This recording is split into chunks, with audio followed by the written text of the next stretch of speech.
Hey, good morning, good afternoon, good evening, wherever you might be. Good night.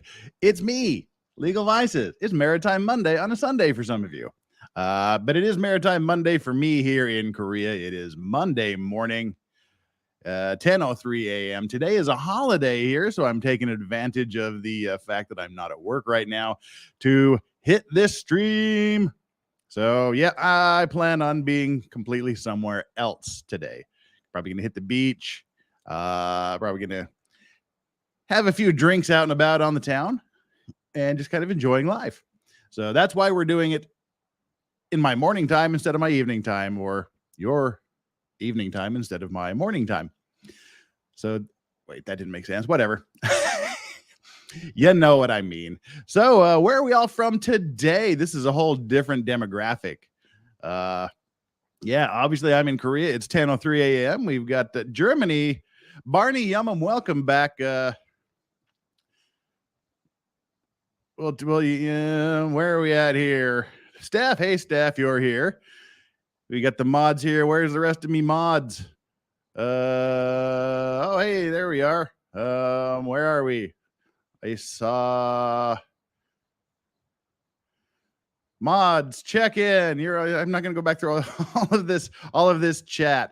Alan Tempest here is trying to turn all of my viewers away, telling them that I'm confused about my AMs and PMs and I got them switched. Nope, this is a legit thing that we're doing right now. So yes, today, Maritime Monday, because it's Monday. All righty, good to see we've got the regular Rogues Gallery here. We've got a grand total of 47 people here. Didn't mean to freak people out by coming on at a different time than you might be used to, but I gave enough advance notice. We'll see if people come and join us as we go on. Hopefully there'll be some new folks in the crowd that'll be participating. This Maritime Monday is usually the slowest day of the week because it's kind of a niche thing that we do here, but we're ready to go. So anytime anybody wants to jump in, please feel free. We're going to be starting our little stream here and doing streamy things. Let me quickly get my screen ready to share. All right. We are ready to go. So let's go through our usual startup thing. Your beard looks fresh. I look like a caveman. It was trimmed a week ago, but I finally did I remembered to sort of groom the stash so that it doesn't get moist from my official Johnny Depp Megapint Legal Vices Pimp Cup, which is full of Pepsi this morning. Montana Girl 56, hello from Brigham City. Yep, just over the hill from where I grew up. Yeah, I need to be a little more careful about keeping the stash groomed, because I find I've been doing this a lot on stream to keep it out of my mouth and to dry it off when I have a drink. So, yep. Oh, yeah. Well, Solvis asked, where's the black hat for the sea show? Yeah, my Polish fishing boat captain's hat. But I figured it's a holiday, so I went with the vacation theme today. Got the Panama hat and the shirt on. So yeah, we're going for the vacation look day, the Caribbean vacation day today. But I probably should put the other hat on, but I'm too lazy. We'll skip it today, because that would be the appropriate dark hat for the really dark subject we're going to be talking about today. Where to start? Well, let's start out by welcoming everybody here. Welcome to the mods, welcome to you viewers, and welcome to the people that are just joining me for the very first time. Currently we have, what do we have? I got to adjust my screen here. All right. We have 61 concurrent viewers and 48 likes. We're off to a great start. So as you come in, please do me a favor and hit that like button, hit that subscribe button, hit the notification button. That'll make the YouTube gods happy. Oh, but I did leave my door open. So you can't see my Godzilla posters. Oh, well. That'll let the dogs come in and out. So yeah, hit that like and subscribe button, especially the subscribe button if you haven't already done so. That would be great. And as always, you subscribers, just double check to make sure you're still subscribed. Just make sure that YouTube didn't decide that they wanted to unsubscribe you for some ridiculous reason, which they always seem to find. And the one of the 2 or 3 times I mentioned it, these super chats. Get those super chats going. That is the way to get in touch with me, to make sure that I answer your question, to make sure that I address whatever it is you're saying, and to make sure that whatever you feel like you need to have read out live, that's the way to do it. The super chats. As always, they are not required, but they are deeply, deeply appreciated when you do so. So, all right. Take care. Sit back and enjoy the ride. And I will pull up our subject today and give you a little bit of a background, but Andrew Maggard starts us off with a super chat. Griffstream was fire, still laughing about Taser Boy. Yeah, there were so many videos we didn't get to, so next month's F-It Friday, we'll be using more videos. I love sovereign citizens. I love watching the videos, and I love the fact that the majority of them end with them telling the police, you don't have jurisdiction over me. The laws don't apply to me. And they always end with that's tasers being deployed against sovereign citizens is one of my favorite things to watch. Thank you so much for that. Deeply appreciated, Andrew. Today, again, it's a rather solemn topic. This is the biggest disaster we've talked about on this stream. Let me pull up the screen to share here. Chrome tab. All right, we need this one here. And boop. Tonight, we are talking about the Ocean Ranger oil rig disaster. This is a particularly tragic event. And it was recommended by one of the viewers early on in my YouTube career. I've been meaning to get to it. Steph in the house. Thank you, Steph. Hi, Legal Vice is looking good with that shirt on today. The shirt on is better than the shirt off today. So thank you so much, Steph. That is deeply, deeply appreciated. The oil rig disaster was one of the. It still may be the biggest oil rig disaster that's ever taken place. And that's what we're going to be talking about. John, long last name, said oil. And again, you don't have to do the super chats to get something read, but that guarantees it will get read. I try to look at the chat and bring up relevant questions and comments when I can, but I'm focused a lot on the video and doing other things behind the scenes, so I don't always see everything that's there. But yeah, John Long, last name, says, oil field is my stuff. Give it to us raw. You may or may not be familiar with this case, but it is a doozy. But is he wearing pants? I told you, it's summer. Pants are not part of my wardrobe at home in the summer.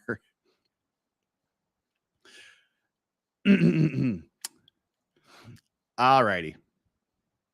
Have I covered the BP oil spill? No, not yet. We've only done 7 of these. We'll get there. So let's bring this up. And what we're going to do is we're going to start with the news reports from the night of the incident, and then we'll go into a breakdown video of what happened. And again, yeah, it's kind of hard to make jokes about things like this, but we'll try to be as tasteful as possible in bringing light humor and irreverence to a really tragic thing. And it doesn't take a lot. Right from the beginning, I have issues. Let me pull this up over here so I can be on the same page with everybody. I don't have a big giant monitor. I need about 4 giant monitors to do what I do here. Or I need to become super, super famous, get millions of followers, and then I can pay someone to do all this shit. Flux says, I don't understand why people wear clothes at the house. Pants or prison. Well, I wear clothes in the house because you get sweaty if you don't. You need something to wick the sweat away from you. But anyway, let's get on to the disaster. Good evening. The biggest. See that, and I don't like the way this starts right off. It's you got this gigantic rig disaster thing, and if you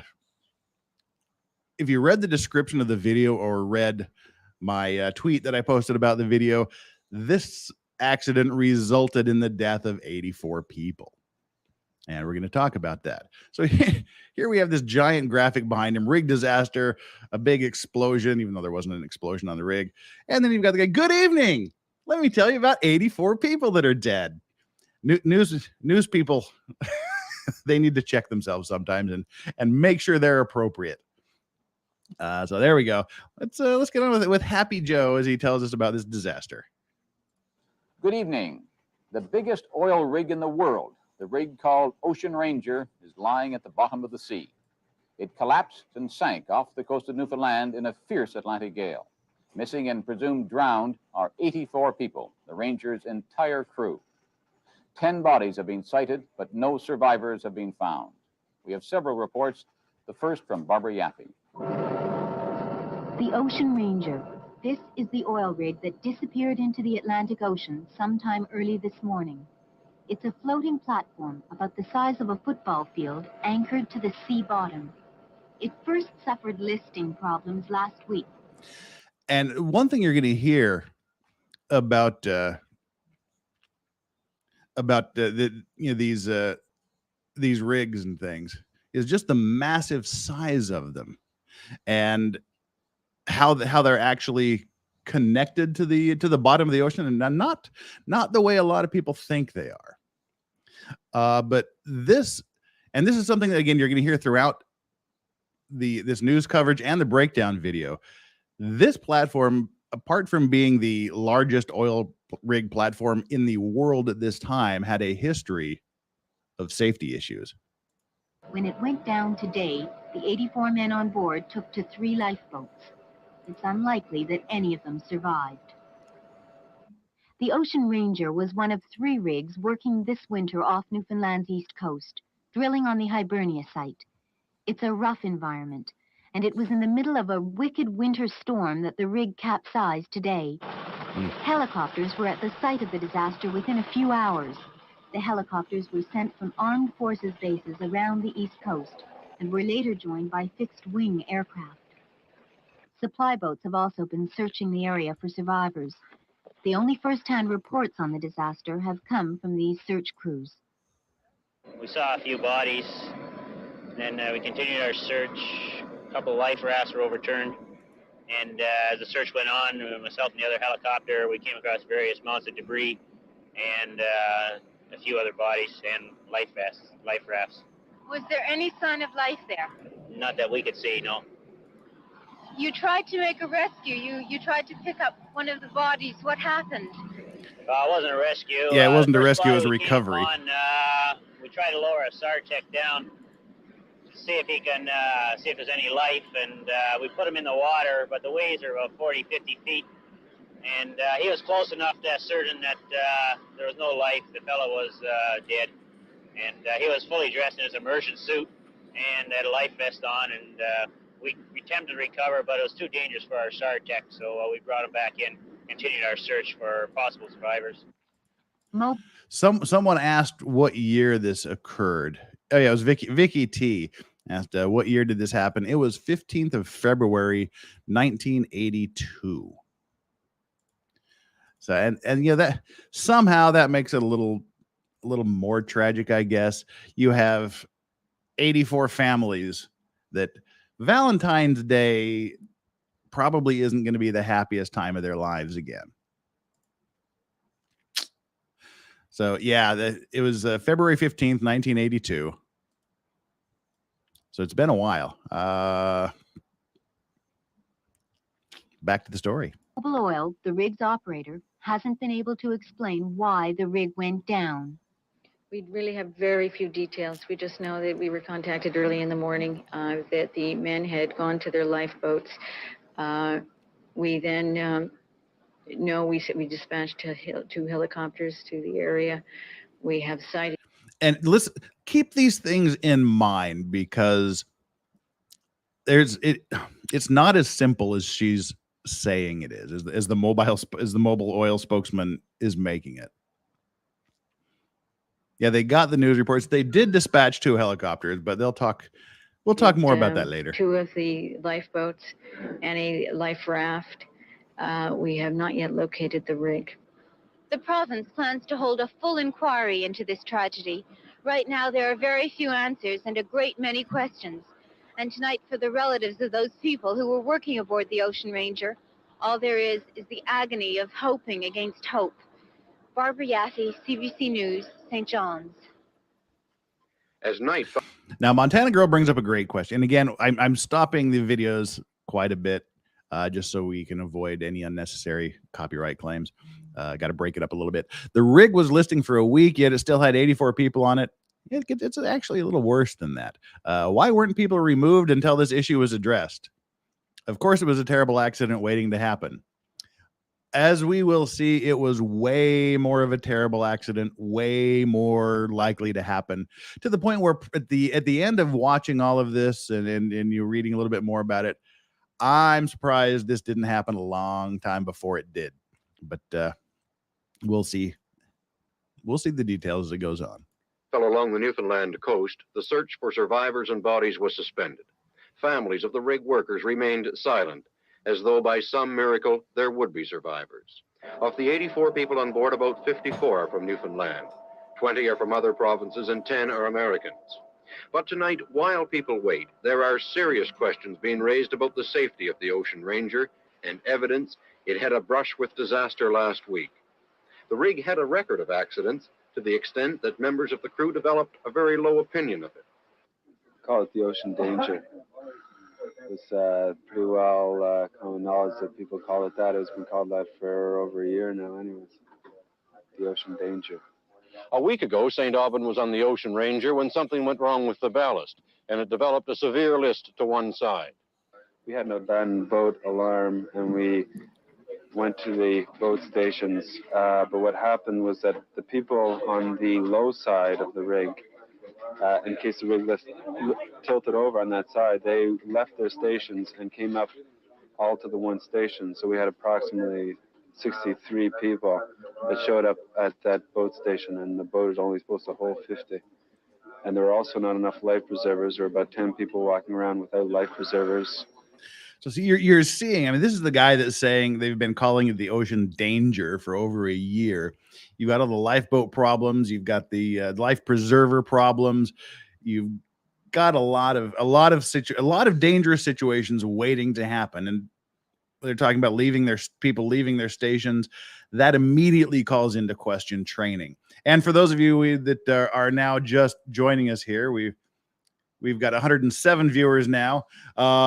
We're talking about the Ocean Ranger oil rig, the largest oil rig in the world at that time. It sank, and that's what we're talking about today. And also, we were there for about 10 minutes, and during that time, they couldn't start the boat on the motor, start the engine on the lifeboat. But at a news conference tonight in St. John's, Mobil insisted that its safety measures are up to standard. I've heard comments on lack of safety procedures on the Ocean Ranger, which surprises me, because we do watch these. To my knowledge, the safety procedures were adequate. Well, Bob Newhart here thinks that the safety procedures were adequate. An hour and a half from now, let's see if you think that the safety procedures and the protocols were accurate or not. Because we do watch these. To my knowledge, the safety procedures were adequate. But in recent weeks, there is growing evidence that safety has been a concern all the way around. The provincial government has been scrambling, trying to put in place some safety legislation. Although there's been no move yet to suspend drilling on 2 other rigs operating in the same area, rigs that rode out last night's storm. And the federal government also appears concerned. 2 weeks ago, it put an inspector on board the Ocean Ranger, and while there is no hint of what his report may contain, it will no doubt form an important part of the lengthy investigation that will now follow. Whit Fraser, CBC News, St. John's. There were angry questions in the House of Commons today about that federal inspection of the Ranger. And Mike Duffy has that story. Friends of those who lost their lives.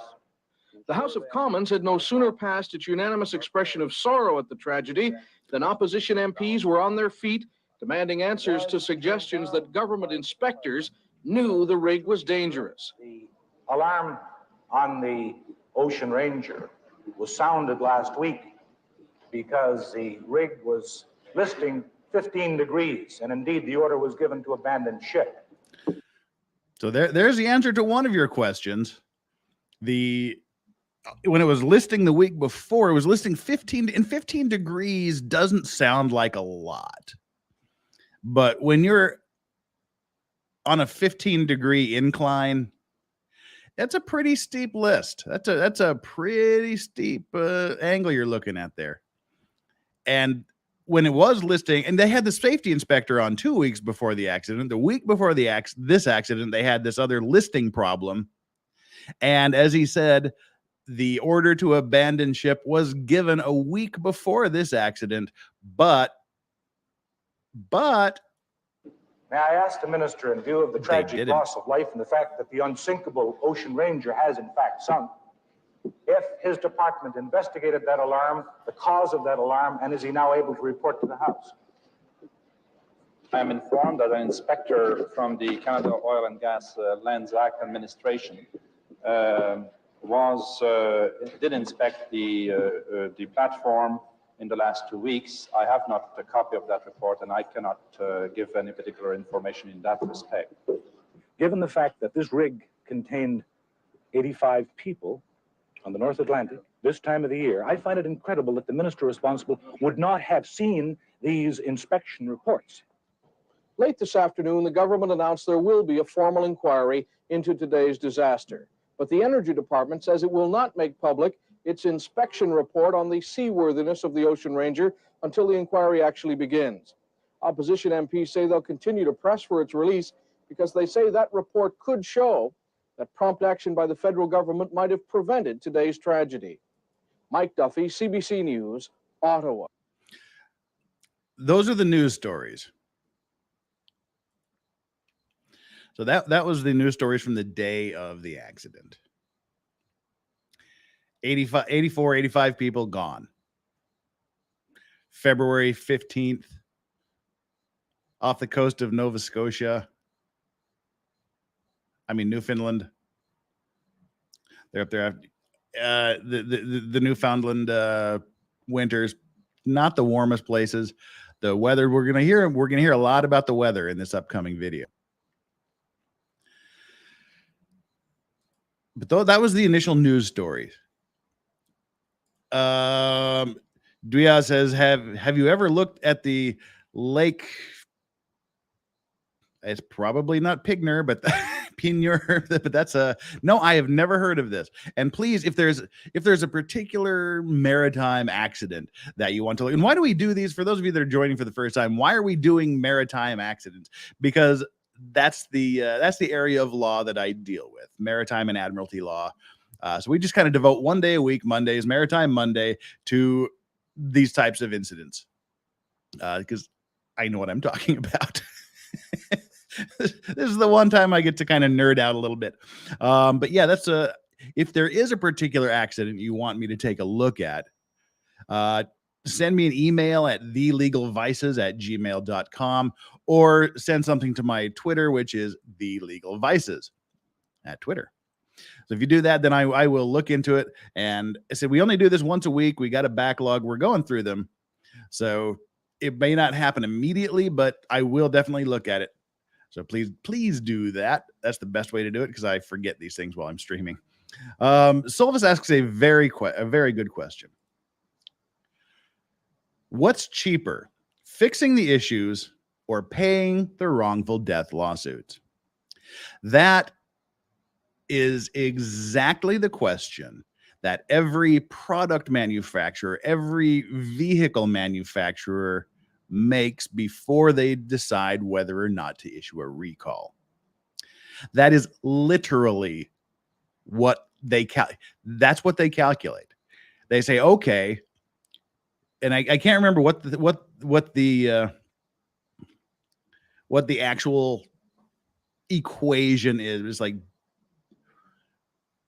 burden of replacement plus costs. I can't remember what the equation is, but basically they sit down, their legal team and their insurance team crunch numbers. They say, okay, we have this known defect with our vehicle or our product. We figure it's likely to injure or kill X number of people. How much is it going to take to pay off the families or the victims to make the problem go away? Okay, that's X number of dollars. Now, how much is it going to cost us to recall all of these items, fix this particular issue we're having, and return the products to the car, or to the product or car to the people? So what's it going to cost? How many people are going to die or be injured? And what's it going to cost to pay them off? Or two, how much is it going to cost to replace it? And then they make their decision. Do we issue the recall and go through the costs of rectifying the problem? Or do we just write it out and pay off the people as they die and become injured? So yeah, that is a legitimate question that product manufacturers ask every day. That's the reality. That's something you talk about in your torts classes in law school.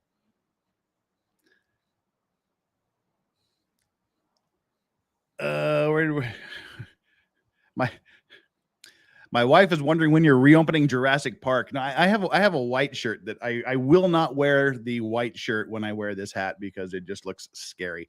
But we also decided that's going to be my Halloween costume this year. Steph, thank you so much. As always, so deeply appreciated. Can I just say, Legal Vices, you have the most amazing chat. My chat is the bomb. I do have the best chat on the internet. So you guys rock. Mods rock. Everybody rocks. So, all right. We've set the background. We've gone through the news stories from the day of the accident, February 15th, 1982. So let's look at the breakdown here now. Bring up the in-depth video. And this video is from whose site did I get this video from?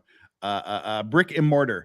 He was the one that brought us the bridge disaster and a couple of the other incidents we've done. Great site. He does some amazing breakdowns and reviews of major structural disasters, shipping accidents, bridge collapses, things like that. It's a great site. Head over to Brick Immortar and subscribe to him if you're interested in those things. I have to push and promote him because I am taking my videos from his channel because they're frankly the best out there for dealing with these things. So that's my promo for Brick Immortar. And this video, as you can see, is titled "Tragically Inexperienced: The Ocean Ranger Oil Rig Disaster." That sums it up. We're going to start out, by the way, with the actual radio call, and then it'll go into the breakdown. Sir, mobile radio calling? Yeah. Got an emergency on the Ocean Ranger? Yeah. Just a second. Ocean Ranger, Jack, are you there? Can you give us anything else on it right now? We're listening badly, and we need to get the people off the rig and get the bodies. We may not be able to hold a rig. Rig might be going over. The rig is going over. 70, anywhere 35, 80 miles an hour. So you're on this gigantic floating football field. The winds are 70, 80 miles an hour. And when you're close to shore, the waves aren't really that high. But when you're out in the middle of the ocean, the waves can be pretty impressive, and you're gonna see how the waves played into this disaster.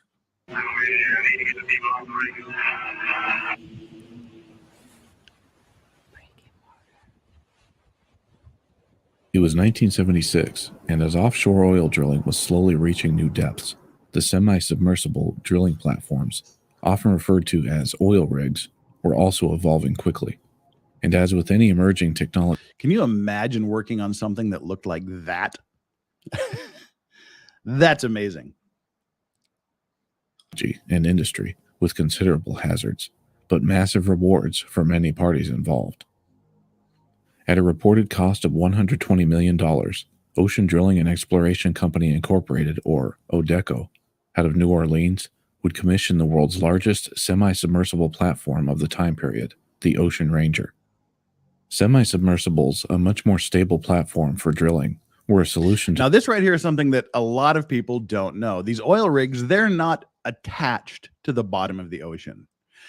Those pylons are not drilled or secured to the bottom of the ocean. They're literally floating on these giant pontoons and anchored with anchors to the ocean, and then they have the drill bit. To the drill ship's lack of stability. Don't let the look of these platforms fool you, though, as oftentimes they're portrayed in media, movies, and TV, all as stationary structures, with the foundation reaching all the way to the seabed. There are some examples of these, but many times they're semi-submersible marine vessels, essentially a ship, yeah, they're but with big holes fucking ships underwater, and all you typically see is the superstructure above. Traveling long distances is also no issue, being moved via heavy lift ships, tugboats, and for more local positioning, many even have their own propulsion. And these ships are awesome.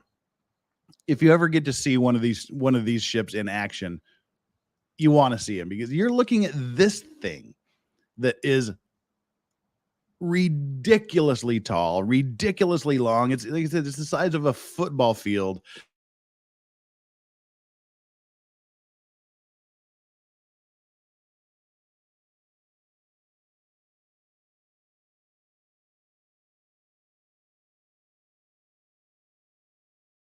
In the hulls, also capable of riding atop the waves at a shallow draft like a surface vessel if necessary. The most common type of semi-submersible drill rig is the rectangular platform atop massive columns that reach down to two hulls or pontoons. The hulls submerged well below the waterline, maintaining a deep draft, with each pontoon divided into multiple massive ballast tanks, their levels of water controlled by the pump room, which regulates flow into, out of, and between them. Keeping the platform balanced, upright, and in the worst-case scenarios, can act as an anti-heeling system.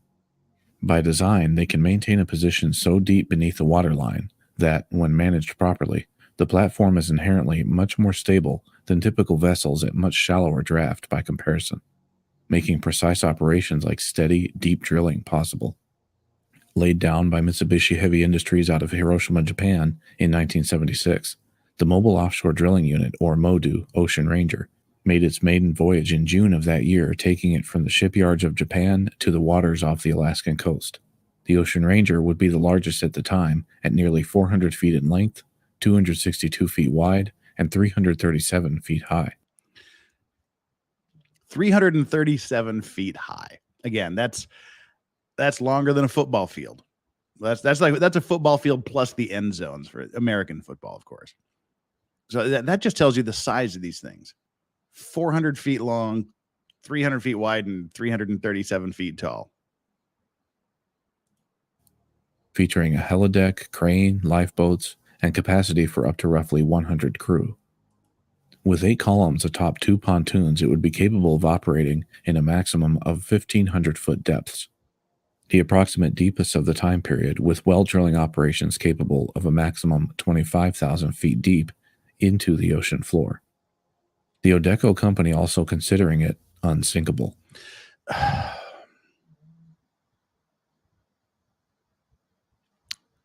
Unsinkable. We really, as humans, need to stop saying that. We didn't learn the lesson with the unsinkable Titanic. Unsinkable is probably a jinx. You say it's unsinkable, and God or Poseidon or Ulmo or whoever you happens to be the particular lord of your sea will find a way to take away your hubris as humans and sink this thing. People were mentioning that there was a surprise that it was built in Japan. At that time, Japan was the leading oil rig platform manufacturer in the world. Korea is building a large number of oil platforms right now. So that's just what you do in the maritime communities. You build things, and the shipyards in Japan and Korea are tops in the world. Moored by 12 45,000-pound anchors, each. That's how it stays stable. 12 anchors, each weighing 45,000 pounds.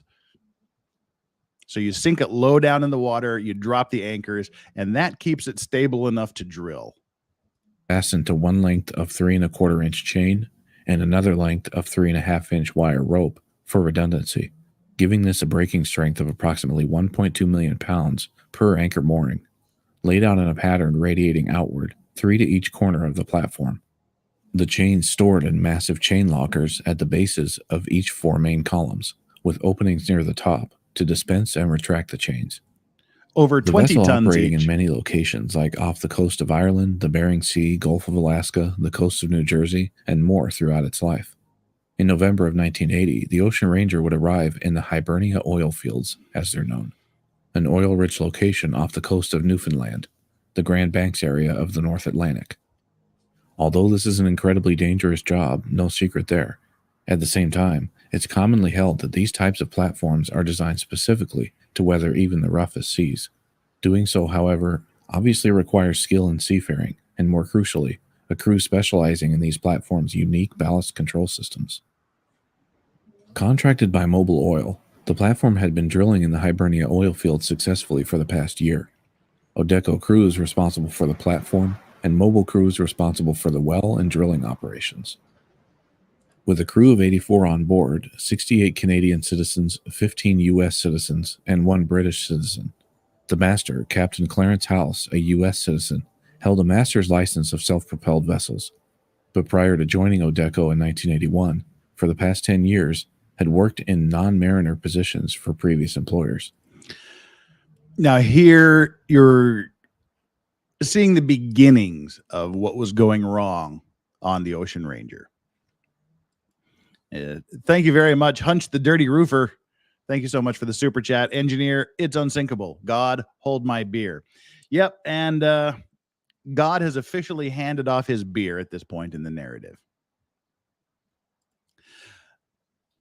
Again, basically from the time that it arrived at the drilling location, they were already calling it the Ocean Danger.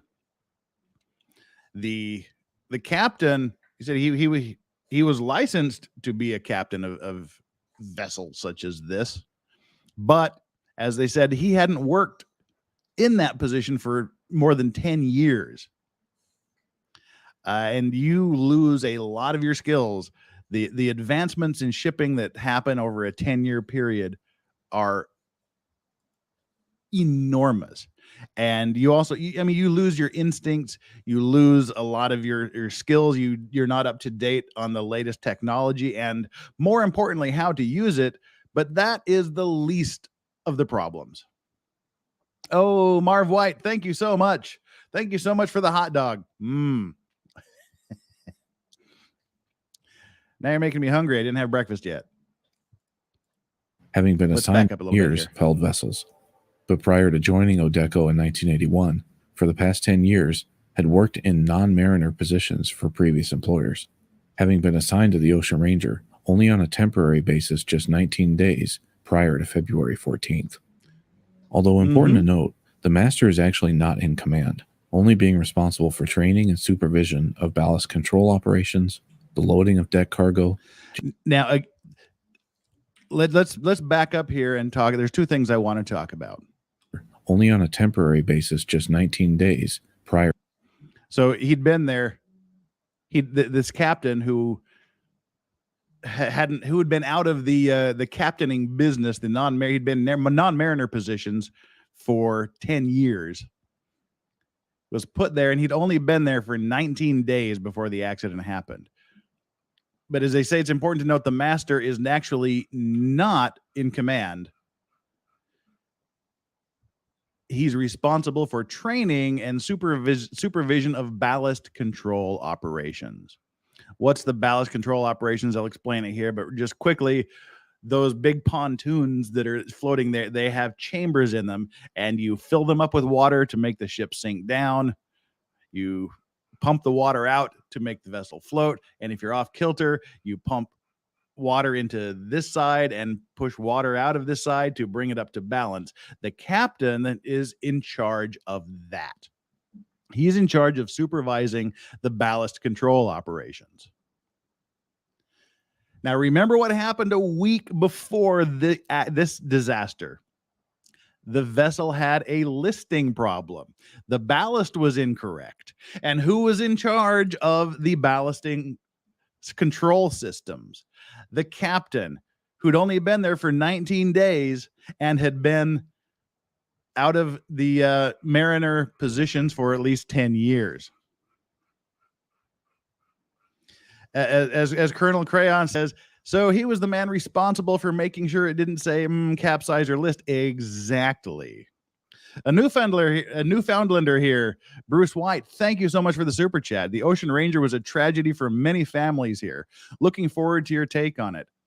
Well, thank you very much. That's what we're doing today.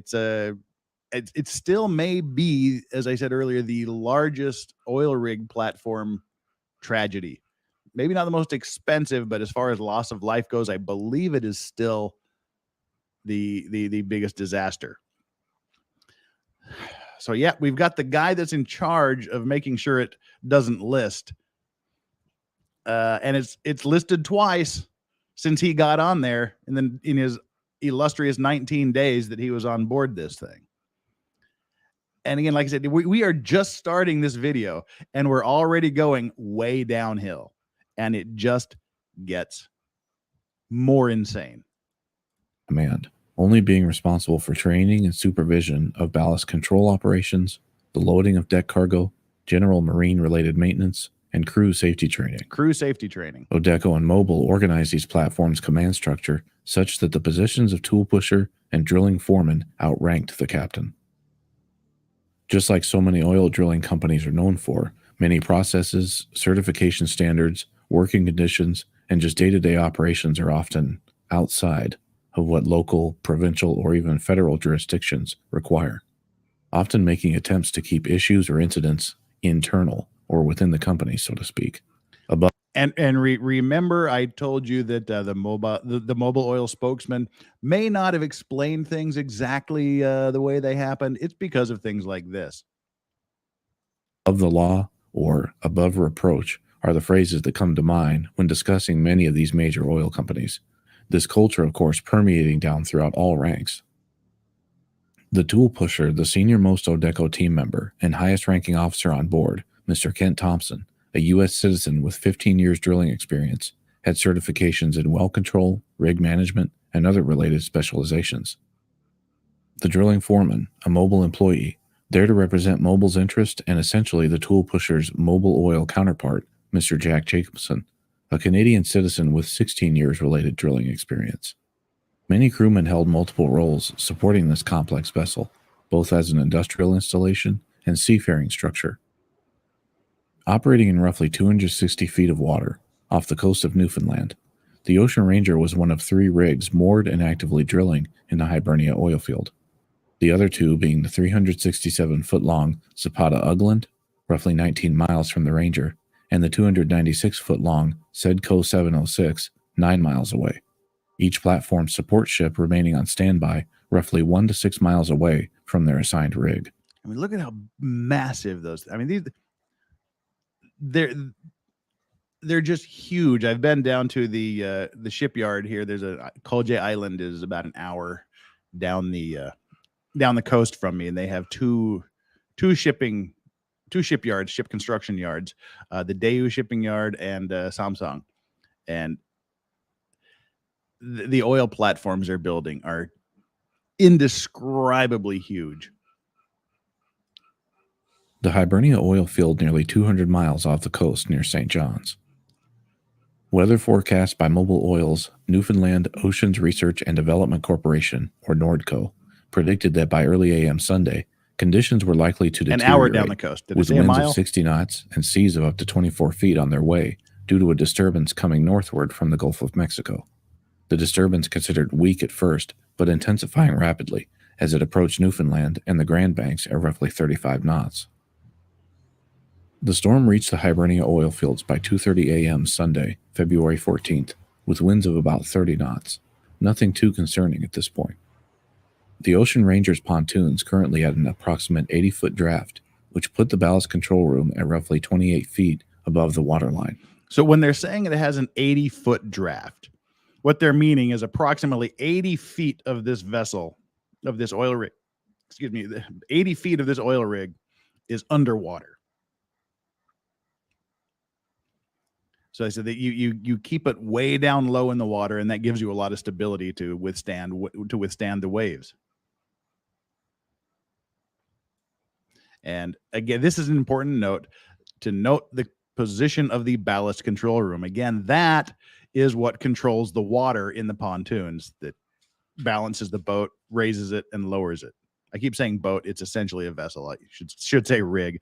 It raises and lowers the rig, and you can tilt it to either side. And the control room right now is about 28 feet above the water.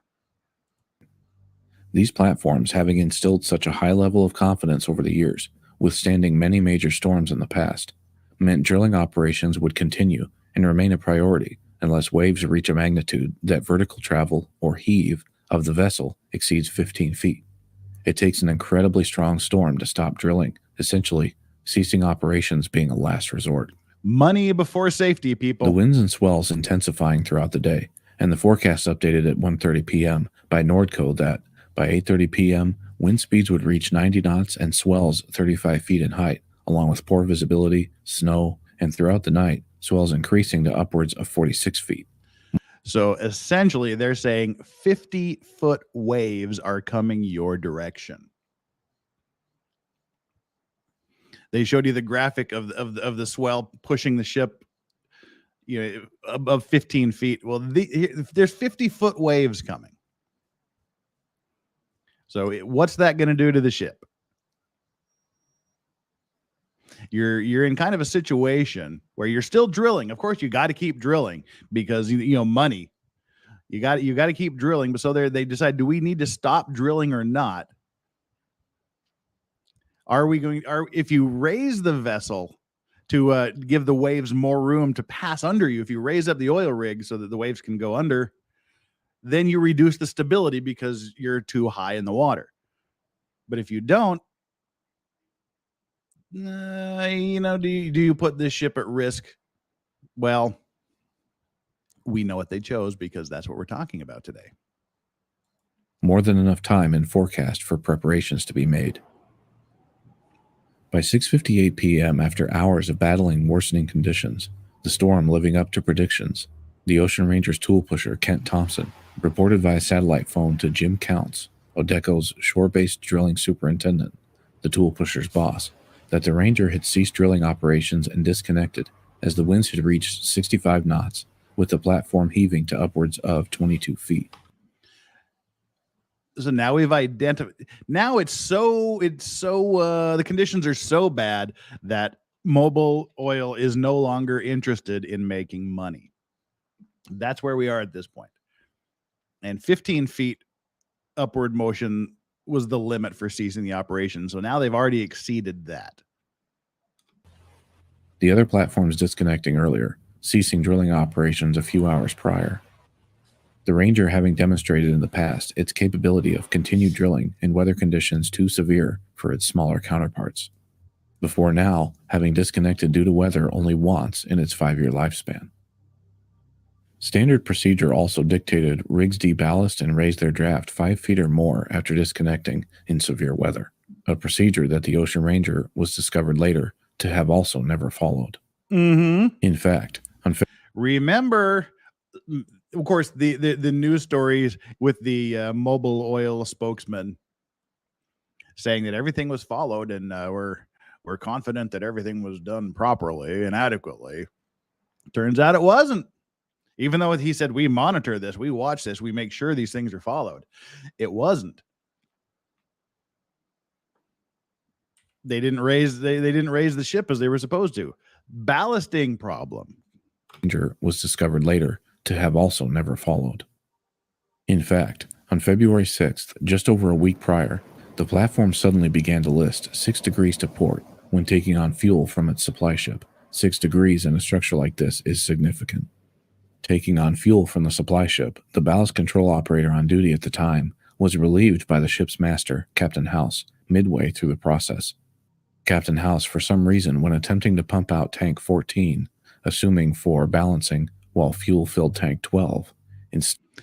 Here we go. Pay attention to this part, because remember, the guy who has not been in a mariner position for over 10 years and that is temporarily on this ship, he's been there. He was there for 19 days before the accident. This is a week before. So subtract 7 days, and you're looking at he's been there just slightly less than 2 weeks at the time this first listing incident happened. And he's in charge of supervising the ballasting operations. He's the guy that is supposed to know everything there is to know about ballasting and to be able to do it better than anyone else. He's in charge of it. He relieves the guy who was doing his job during the middle of the oil supply operations, the fuel supply operations, and this is what happened. The ballast control operator on duty at the time was relieved by the ship's master, Captain House, midway through the process.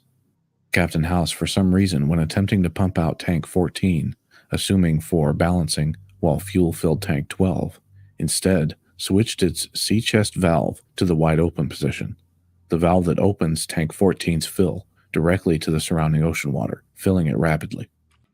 Yeah, so because you're adding the extra weight of the fuel, you want to pump the water out of the ballast tank to keep it balanced. So you're adding the fuel weight, and the captain opened the valves and basically flooded the ballast tank, making it even heavier on that side of the ship.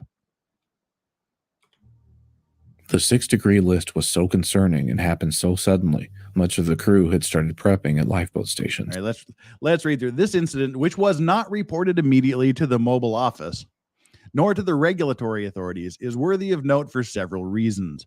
It illustrates the fact that although the master was deemed to be responsible for rig safety and for the ballast control operators, he had not been trained in the operation of the ballast control system. So dude is in charge of what keeps that rig afloat, but he has not been trained on how to operate the system. He had not been trained in the operation of the ballast control system. It also establishes that on the night of February 14th, the master on board the Oil Ranger did not understand the ballast control system, and the tool pusher, who is the number one guy on the ship, on the rig, knew that the master had no fucking clue how to operate the ballast control system. So the redundancy in the command structure has just failed as well. But so this first incident, and they all learned this, they all learned the captain did not know what the hell he was doing a week before when this particular first ballasting problem happened. So yeah, the guy who's in charge of keeping the thing afloat, who's in charge of the ballast control operations, had no idea what he was doing and proved that to everybody the week before when he flooded a ballast tank instead of clearing it out directly to the surrounding ocean water, filling it rapidly. Oops. The 6 degree list was so concerning and happened so suddenly, much of the crew had started prepping at lifeboat stations. Senior ballast control operator Rathbun called from his bunk to resolve the situation, quickly realized the issue, took over for Captain House, and corrected it. This narrowly averted disaster raised red flags with Odeco Superintendent Jim Counts, who agreed with the Ocean Ranger's tool pusher, Kent Thompson, that Captain House was unfit for his position aboard the platform.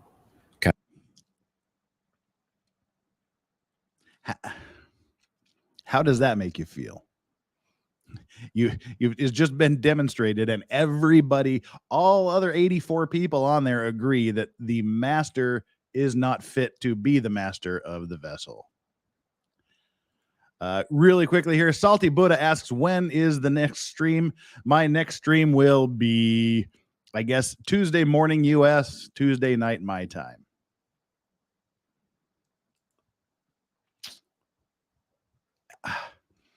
Can you imagine? I can't imagine what that would be like to be on this massive structure with 50, 60 foot waves, raising and lowering your ship, causing ballast problems, knowing that the captain is unqualified, untrained for his position. And his position is to make sure you don't float. I mean, you do float, you don't sink. And then you're in this ridiculous weather situation. Ugh. It's with Odeco Superintendent Jim Counts, who agreed with the Ocean Ranger's tool pusher, Kent Thompson, that Captain House was unfit for his position aboard the platform. Captain House agreeing as well, as he reportedly didn't even want to be there anyway.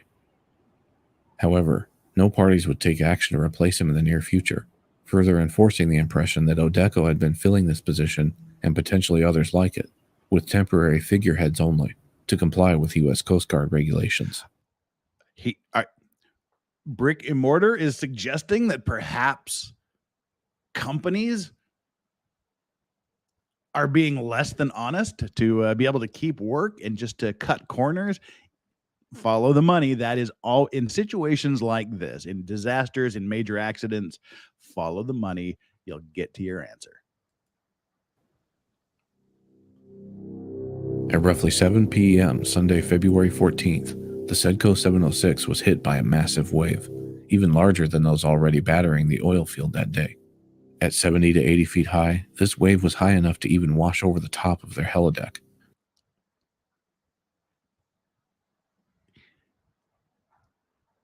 The size of that wave, 80 feet high, and this hit one of the other platforms that was in the area. I mean, just look, you couldn't even see the people on this. This is how tall this thing is. This is assuming it's of a similar height to the Ocean Ranger. You're looking at 337 feet high. And the waves were high enough that it was washing over the deck of this oil rig. That would scare the shit out of you, I would imagine, if you're on that thing. And this is the interesting part. He'll address it here immediately, that they got hit by this 80-foot high wave, and they knew that wave was heading for the Ocean Ranger. At 70 to 80 feet high, this wave was high enough to even wash over the top of their helideck, destroying a small shed on the platform and tearing away multiple pieces of equipment. It also caused damage to one of the Sedco's longitudinal beams underneath the platform, a major structural element, and thus the Sedco deballasted, raising their draft from 80 feet to 75 feet and would ride out the storm. The Zapata Ugland, also hit by a similar wave at roughly the same time, was, quote, jarred severely, but did not sustain any considerable damage. At roughly 7:45 p.m., the Ocean Ranger was struck by a similarly large wave, but sustained what the crew perceived was only minor damage. The ballast control room on the Ranger, about 28 feet above the waterline in its current configuration, utilized 4 portholes, also known as port lights, for viewing outside conditions and, more importantly, the vessel's only visual cue as to its draft depth, the draft markings on each of the 4 corner columns. Now, every boat, every ship, every oil platform will have these marks on the side. And that'll just, as he said, that'll tell you how deep your draft is, how far below the water you are. And of course, this is where the predictable thing happens. They have these portholes here, which they're sealed windows, but they can be opened 28 feet above the water. You get hit by a 60, 70, 80 foot wave. This part is going to be underwater. which is why they're very, very heavily reinforced, awfully ridiculously thick glass and major locking devices. But accidents happen. This was essentially the operator's draft gauges, using a searchlight to illuminate the markings at night. Porthole number 4 had been shattered, imploded into the control room from the force of this monster wave, each porthole containing a deadlight cover for use during rough conditions. Closing and fastening these steel plates ensures portholes don't become an entry point for water if compromised. However, there were no standing orders, policies, or training in place for their use on the Ocean Ranger or Biodeco in general. So there we go. We've been assured that there are safety measures, that there's these protocols. The guy said, oh, we monitor this. We make sure that everything is adequate, as he said. So to summarize, I know you just saw it, but just to summarize, you have the portholes and you have these gigantic steel covers that you can ratchet down to make sure that even if the glass window on the porthole breaks in a storm, the water doesn't come in. You seal off the windows with a giant cover. They have the covers. They were just never told to use them in a bad storm. That's what the fuck they're for. If there was ever a storm where you would want to make sure the covers on your portholes were locked in place, it would be this one. But as we were just told, the ship or the oil rig, the company, neither one of them had any protocol that said, hey, when the weather gets bad, close that. And sometimes you probably shouldn't need to be told to do things. You should probably go, hey, wow, it's really, really bad out there. We get some really, really bad waves crashing against this window. Perhaps we should shut the cover. But they didn't. It was open. The window shattered and floods the ballast control room with water. The ballast control room is full of electric parts that monitor and control the ballast. Electricity and electrical components don't play well with water, particularly seawater. But that's the situation they're in, where the mechanism to raise and lower the ship to keep it stable is now underwater. By this time, and they were fully opened at the time of impact, only being closed after the damage was done, if at all. Yeah, there we go. That's the there's a great saying in Korea. It's you close the barn door after the horses have escaped. That's kind of what happened. That's exactly what happened here. They closed the barn door after it escaped. Bad Weather Biker, thank you so much for the super chat. I'd be interested in your take on the Edmund Fitzgerald. I did a full video on the Edmund Fitzgerald. Was it 2 weeks ago? If you go back through my videos, you'll see you'll see the story that I did on the Edmund Fitzgerald. It's there. So yeah, go back. It's either 2 weeks ago. No, I was on vacation 2 weeks ago. I guess it was about a month ago. So go back a couple of Mondays ago into my video feeds, and there is the Edmund Fitzgerald video there. So thank you so much for bringing that to my attention, so I can mention it to other people. We've done other incidents in the past. We've watched some collision videos. So go back through my video list for the Maritime Monday videos, and if there's something that you'd like and see, please feel free to make comments. If there's something you don't see there and you want me to do, as I said, hit me up an email, thelegalvices@gmail.com or Twitter @thelegalvices. And while you're here, we've got 200 people watching us right here at the moment and 147 likes. So let's feed the YouTube out. Let's try that again. Let's feed the YouTube algorithm gods. Hit that like button, please. I would deeply appreciate if you'd give me a like. Let YouTube know that you like the video. If you haven't done so, and if stuff like this is interesting to you, we do it every Monday. The rest of the days, we handle legal, or at least seemingly legal issues. Friday nights are paranormal, haunting, ghost things, conspiracy theories. We just do that for a little bit of fun. So if that's the stuff you're interested in, please hit the subscribe button. That would make me happy. It would make YouTube happy, and it would help the channel grow.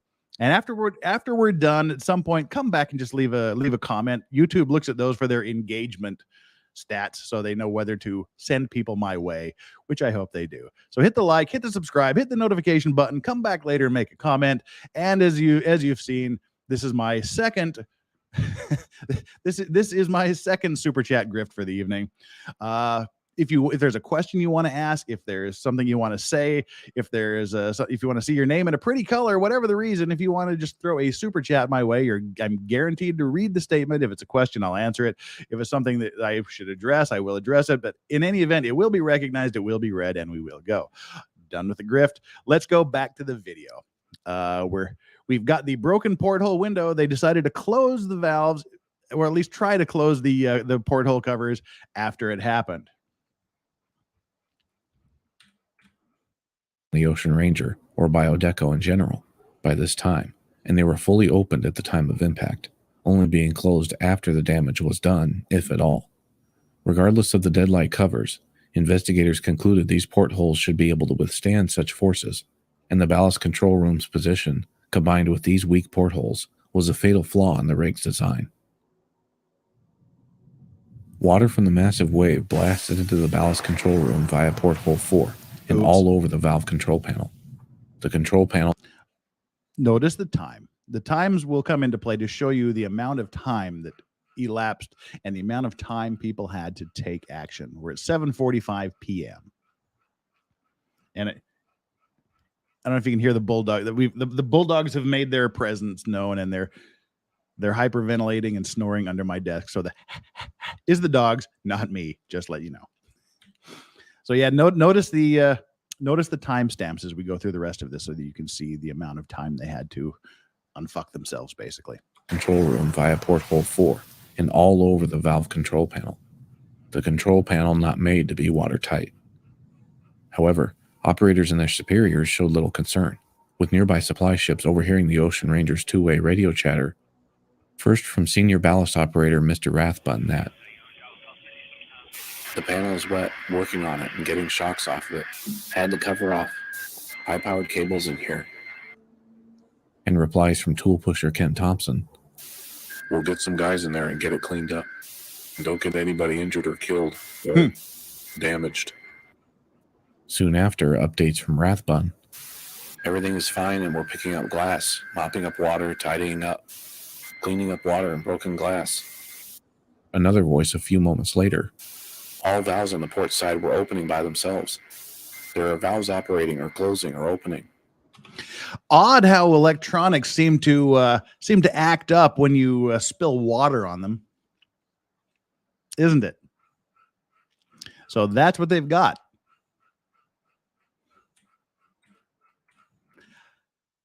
Everything's fine except for the electronics the ballast control electronics are fucking around. Everything is fine and we're picking up glass, mopping up water, tidying up, cleaning up water and broken glass. Another voice a few moments later. All valves on the port side were opening by themselves. There are valves operating or closing or opening. That sounds like everything's just fine, doesn't it? Witnesses overhearing these conversations on the supply ship radios were conflicted as to their exact times, nor did they realize their significance in the moment, as they were understandably preoccupied with the safety of their own vessels in the ongoing hurricane force conditions. Along with the control room's ship-based communications equipment being rendered inoperable, the reason they were now using two-way radios to communicate with other areas of the vessel. The ballast control panel had also been either fried due to water soaking it inside and out, or power was otherwise cut to some portions of it by personnel to prevent electrical hazard. Either way, it was inoperable, with only a few indicator lights left flashing, judging by the conversations overheard. The only way for personnel to get the impression that, quote, valves were opening and closing on their own, would be via the indicator lights left flashing on the control board, back and forth from red to green and vice versa. At 8:45 p.m., while these events transpired, drilling foreman, second in command on the Ranger, and mobile representative Mr. Jack Jacobson had a 14-minute-long conversation via the satellite phone with Mobile's shore-based superintendent, Mr. Graham. Amidst this conversation, Jacobson reported 50-foot-high seas and that a port light had been broken in ballast control, but that it was not causing any problems. So here we have the guy on the oil rig calling his company and lying, flat out fucking lying.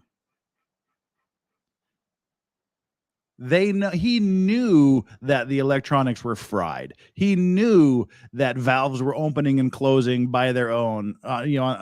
He knew that they were in trouble, and he lied to the company. The company guy lied to the company. And that a port light had been broken in ballast control, but that it was not causing any problems, and all equipment was functioning normally. Bullshit. Further cementing into evidence the fact that no one on board the Ranger saw it as anything more than a minor inconvenience. At 9 p.m., the Ocean Ranger's supply ship, the Seaforth Highlander, roughly 7 miles from the platform at this point, received a transmission from the rig inquiring as to the supply ship's status in the storm, but giving no signs that they were having issues in any way. Exactly. Doing the Han Solo. Everything's fine. We're fine. How are you? That's pretty much what. Yeah, exactly. Around this same time, the crew had decided to cut power and air supply completely to the console and possibly entire control room.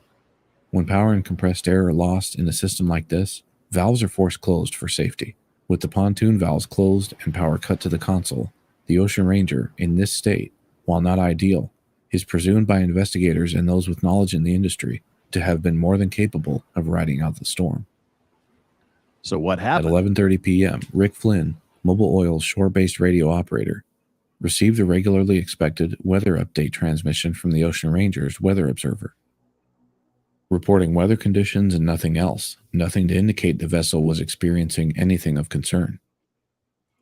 So, again, they're reporting, but they're not reporting. It is so bad out here. We've cut power and air to the entire thing. Our ballast tanks are locked, and we're just hoping to ride this bitch out.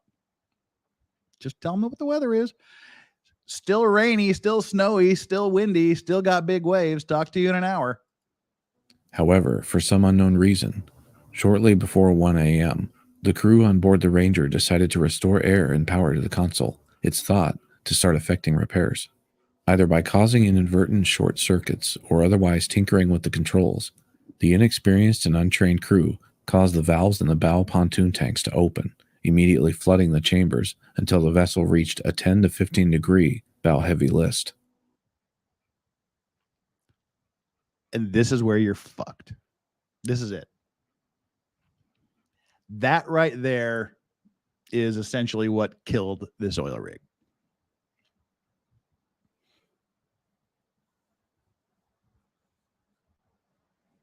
This is what killed the oil rig, the way I see it.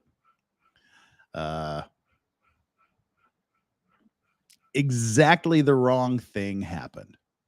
First of all, you have the captain who clearly doesn't know how to operate the ballasting system. He demonstrated that the week before when he caused the ship to list, when he took over for someone that apparently knew how to do their job. Now we've got this. They had everything locked down and we're waiting to ride it out, but then somebody decided it was time to start doing the repairs. They turned things back on, and as they said, the untrained, inexperienced crew started fucking around with things, and it caused this list. Well, as Rocker Rockwell asks, at what degree are you fucked? It's not particularly the degree. In this situation, the problem isn't the degree at this point. The problem is this configuration right here. Again, because these tanks filled, the ship started listing this direction, and all of the water went down here. And he's going to explain right now why that is the problem. Why this? It's the particular thing that fucked it up here.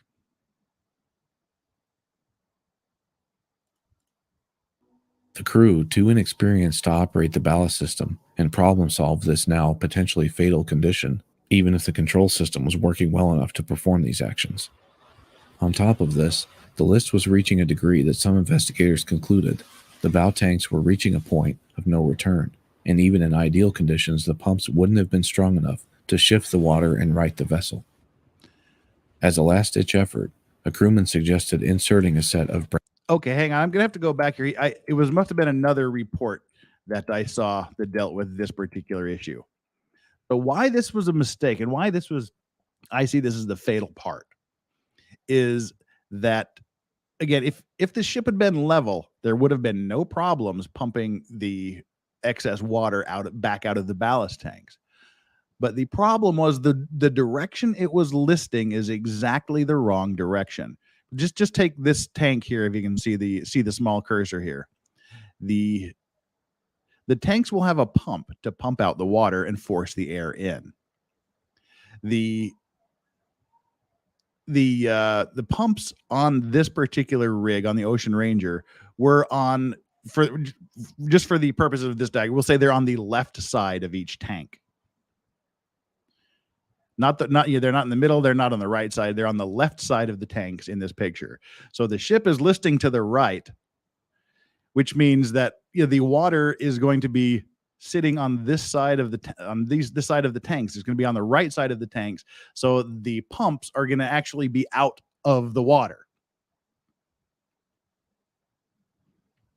So essentially the pumps would not have done anything because the pumps would be out of the water, because all the water is going to be on the right side and the pumps are on the left side of the tank when it's listing like that.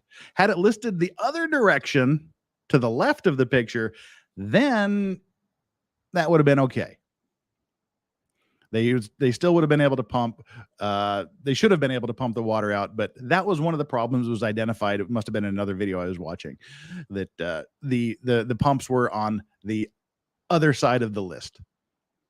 Working well enough to perform these actions. On top of this, the list was reaching a degree that some investigators concluded the bow tanks were reaching a point of no return, and even in ideal conditions, the pumps wouldn't have been strong enough to shift the water and right the vessel. As a last-ditch effort, a crewman suggested inserting a set of brass actuating rods that had been left in the control room. These rods only used for testing while under construction and left on board by mistake. When inserted into the control panel solenoids, they served only as a way to override all their inputs and force each corresponding pontoon tank valve wide open, regardless of switch states. This erroneous action was performed as none of the crew involved were experienced enough to protest the decision. With the storm still... So, yeah. Is there a reason there are no pumps on both ends? I'm sure that because of reasons, but I mean, the idea is even if it's listing that way, you should be able to open the valve tanks on the other ends to bring the water in, which would balance the ship and lower you further in the water. But they were inexperienced and they didn't do that. They tried to do that here. This was the idea. They said they were going to open up all of the valves, and I guess that's what they were trying to do. They were trying just to fill the tanks. And if you fill all the tanks with all the water, then it should balance you back out in theory. But in this situation, it's already listing heavily. And if you throw open if you open up only the valves on the left side, you'd still keep these where they are and it should right you. But here they just threw open all of the valves, and that was their only option, was to override the system. I guess that's what they thought their only option was, to override the system and throw open all of the valves. And that just means more water collects on this side that's listing. And as they said in the video, nobody on this platform was experienced enough to go, oh no, don't do that. If you throw open everything, it's just going to collect more water on the side that's listing, and it's going to screw us faster. So that's it was just some bad decisions. So yeah, instead of righting the ship by opening up the valves on the left side, which they couldn't do because nothing was operating, they just decided to throw them all open. And that's what this is what happened there. Regardless of switch states, this erroneous action was performed as none of the crew involved were experienced enough to protest the decision. With the storm still raging outside and waves still massive, this list would lower the bow columns to a height in which the tallest waves could begin pouring their force into the anchor's wide-open chain locker, quickly filling the voids below, another fatal flaw in design and primary link in this chain of failures. At 1 a.m. Yep, as he's saying, the holes where the anchors go out. The waves are starting to drive the water in to the into the anchor chain holes, basically, which is filling it up with water. After attempting to call Mobil Oil's shore base Mr. Graham at his home in St. John's to declare an emergency, drilling foreman Jack Jacobson was unable to reach him due to atmospheric interference. His call would be relayed via another Mobil onshore rep, Rick Flynn, via satellite. Sir, mobile radio calling? Yeah. Got an emergency on the Ocean Ranger? Yeah. Just a second. Ocean Ranger, Jack, are you there? Can you give us anything else on it right now? We're listening badly, and we need to get the people off the rig. That's about it. We may not be able to hold the rig. The rig might be going over. The rig Why might the be initial going distress over. call was made only via private sat phone and only to colleagues, rather than 24-hour monitored distress frequencies that would go out to all ships and authorities within range, no one will ever know.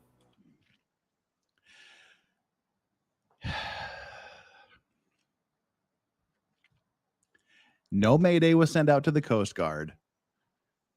No messages were sent out to naval control systems in the area. Nobody called the fucking police. 200 miles away. It was a private phone call between the ship and the company, telling them we're going over. We're listing badly. We need to get off this thing. Keep it internal. Keep it quiet. Don't let the authorities know that there's going to be a gigantic fucking oil platform that's going to be sinking here. 5 minutes later, at 1:05 a.m., the Ranger's standby and supply ship, Seaforth Highlander, now approximately 8 miles away, received a transmission from the Ranger requesting it come to a close standby. The Highlander, still unaware of any serious situation, asked what the problem was, the responding voice seeming reluctant. I am requesting to tell you by the Mobil foreman that we are listing badly. At 1:09 a.m., a distress telex message, similar to a text message, was received by a Marisat operator in Connecticut, Marisat being the satellite phone and telex system these companies were using in the area. This message, since it seemed to be one of distress, was relayed immediately to the... telex is the precursor to the fax machine. It's not like a text message. It's like sending a fax. I don't know if any of you have ever dealt with telex machines, but they're these monstrous pieces of equipment. So this was the distress message that was relayed. Are experiencing a severe list, unable to correct problem, notifying you PF. And it actually cost you money per character to send telexes. So that's why you drop a lot of vowels and things. you come up with your own little shorthand system. You PF. I have no idea what PF is. You problem, please. We are the Odeco Ocean Ranger, KRTB, located 43. There's a location, and are experiencing a severe list of about 10 to 15 degrees, and are in the middle of severe storm at the time, 12 degrees and progressing. Request assistance ASAP. We are an offshore drilling platform. We will stand by as long as possible. Winds at this time are approximately from the west at approximately 75 knots. Rig is a semi-submersible build and is listing severely 12 to 15 degrees to the port side. General info, we check that all available workboats in the immediate area are coming to our assistance. There are 2 other semi-submersibles in the area and will do all possible to assist. The U.S. Coast Guard anyhow. However, one of the telex system these companies were using in the area. This message, since it seemed to be one of distress, was relayed immediately to the U.S. Coast Guard anyhow. However, from the Royal Commission report, little warning was given to the Mobil Oil shore base. In fact, when the telex went out for help at 1:09 a.m., it was not in a proper format to depict the urgency of the situation, since the word Mayday was not used. The telex, which had no addressee, went out of necessity to the Marisat operator in Connecticut, who, after checking with the Ocean Ranger, directed it to the U.S. Coast Guard in New York, who later phoned it to RCC Halifax. Time would have been saved if the telex had been addressed to RCC Halifax. Yeah, how messed up is that? So this was in the 70s. No, it was 1982. So close to the 70s. But I mean, how messed up is that? They don't say Mayday. They say we're listing. We can't correct the problem. We're in danger. No Mayday. It's not addressed to anybody. It just goes out into the main, I guess we'd call them server today, the main telex server. And they go, send it to New York. New York has to call Halifax and go, hey, you guys might want to be interested in this.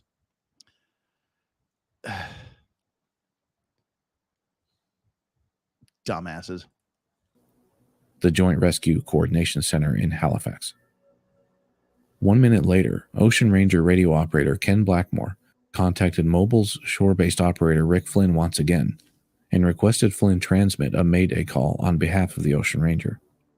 By 1:22 a.m., the oil rig Sedco 706 and Zapata Ugland ordered their supply vessels, the Bolton Tor, 15 miles away, and Norder Tor, 20 miles away, to proceed to the Ranger and assist. The final transmission from the Ocean Ranger. At 1:30 a.m., radio operator Ken Blackmore again phones Mobil Oil's shore offices, informs them the crew is going to lifeboat stations, and requests another Mayday be sent on their behalf. Under ideal conditions, rescue helicopters were now over an hour and a half away, and in the current weather, potentially. So remember, they said, the Mobil Oil people said, we sent helicopters. The helicopters were an hour and a half away. And that's when they say we need to abandon ship.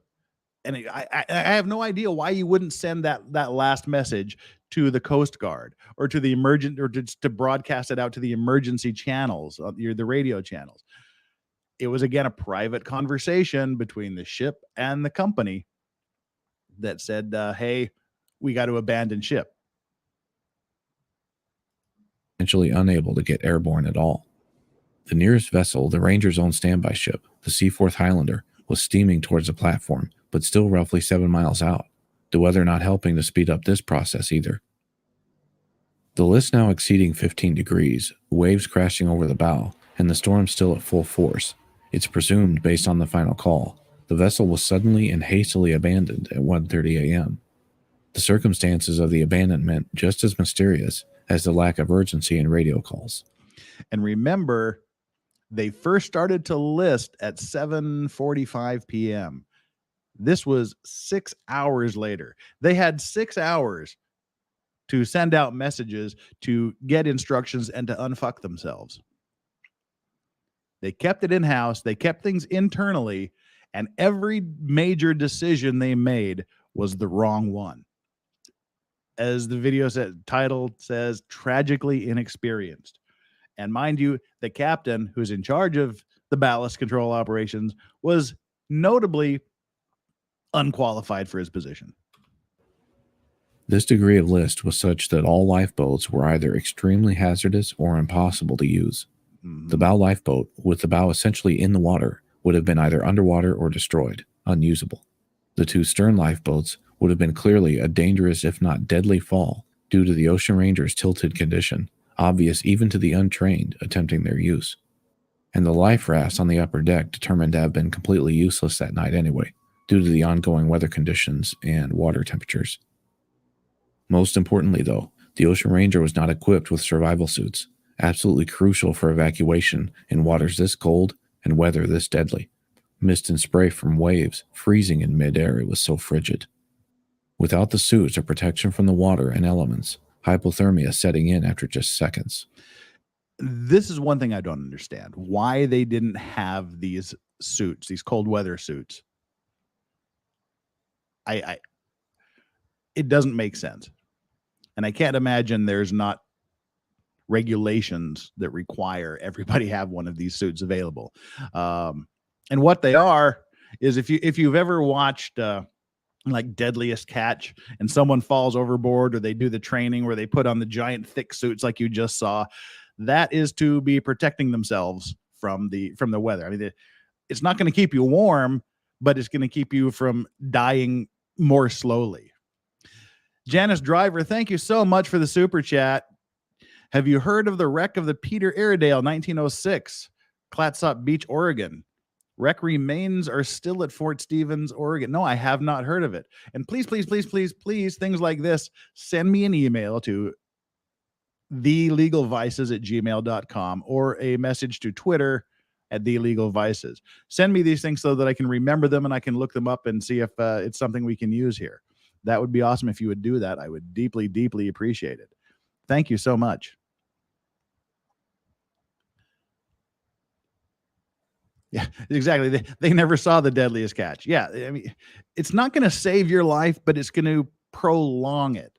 Again, remember this is way up in northern Canada. They're in Newfoundland. They're up in Newfoundland, and it's February 15th. It's snowing, and I think he said the weather is so cold that the spray is freezing in midair. Without one of those suits, he said you're doomed in seconds, if not minutes. These are the suits they should have had. For some reason, they didn't have them, or they didn't have enough.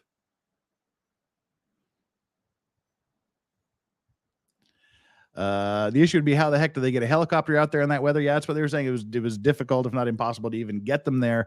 But they got there in time to do the rescue, which we saw at the beginning with the news footage. But at that point, they saw a few bodies but couldn't get to them. Mist and spray from waves, freezing in midair. It was so frigid. Without the suits or protection from the water and elements, hypothermia setting in after just seconds. While the Rangers' list was slowly worsening, it wasn't happening instantly, and the rig would end up floating in this state for nearly an hour and a half before ultimately capsizing completely. The apathetic attitudes by multiple crewmen in the face of crisis, even up to the final call about heading to lifeboat stations, yet as rescue efforts and investigations would prove, a final seemingly panic-induced sudden abandonment, with clothing later found ranging from light work clothes, orange work suits to pajamas, suggesting to investigators a sort of sudden panic-induced confusion amongst all on board. As the Seaforth Highlander approached, the Ocean Ranger, still floating in the same state, became visible at roughly half a mile away at about 2:11 a.m. However, several white light beacons could be seen off the rig's port beam some distance from the platform. The Highlander approached the area where these were emanating and found the lights were attached to life preservers floating on the surface. Life preservers that were empty.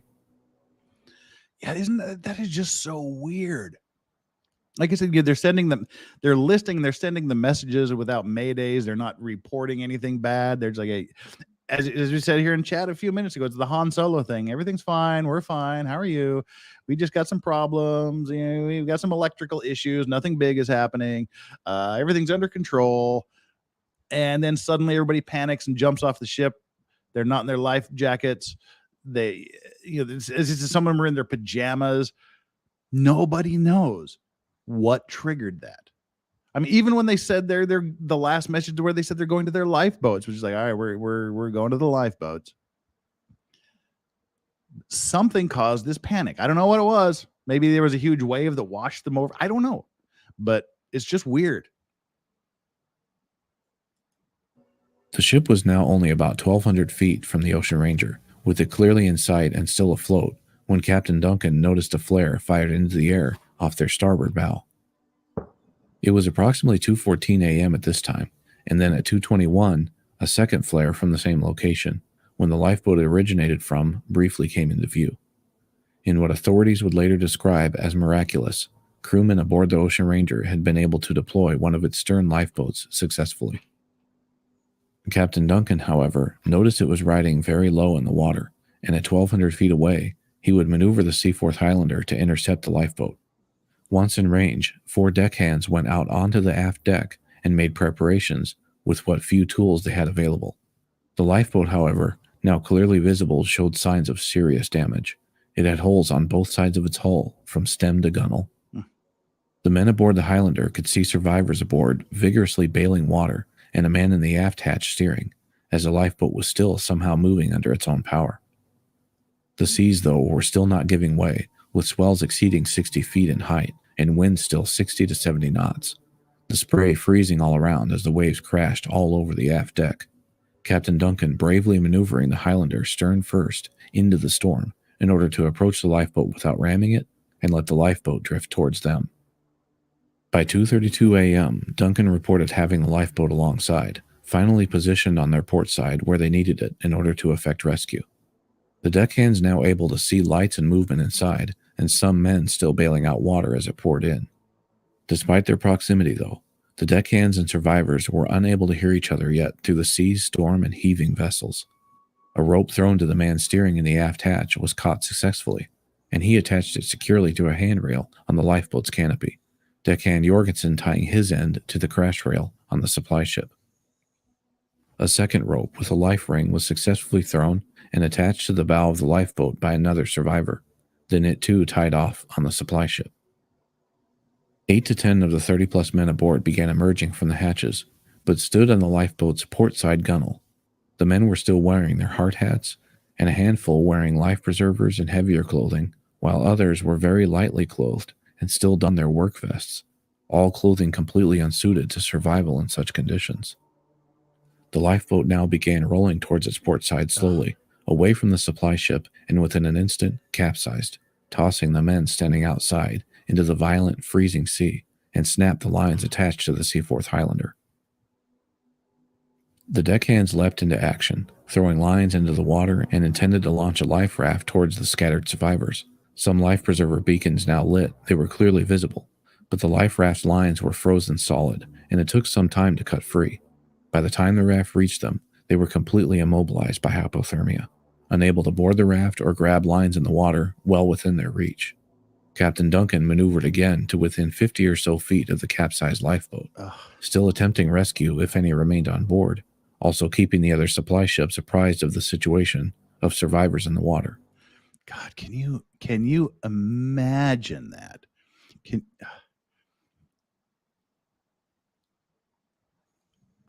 You have several dozen people in this lifeboat. You've busted your ass. You've risked your own life to save them. You get them there. You hook it up. There's people living. There's live survivors. What they say, 30 to 50 people in this. Yeah, they're there. You get them. You can save them. You manage to somehow tie them off to your ship.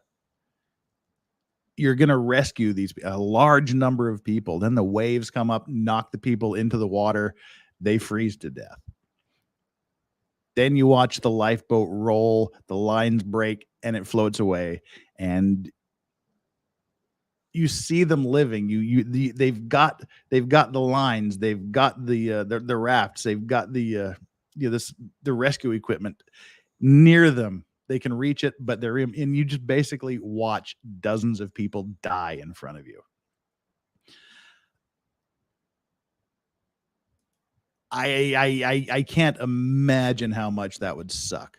And just to watch, knowing that you had these people in your grasp, and then nature took them away from you, and you get to watch them die. And on the flip side of that, these poor fuckers that were in the lifeboat that busted their ass and kept this damaged and this damaged lifeboat that was taking on freezing cold water. They were bailing it out. They were keeping it under power. They were managing to survive. And then that last little fuck you from Mother Nature to roll the ship, break the lines, and toss you all into the ocean and flood your compartments.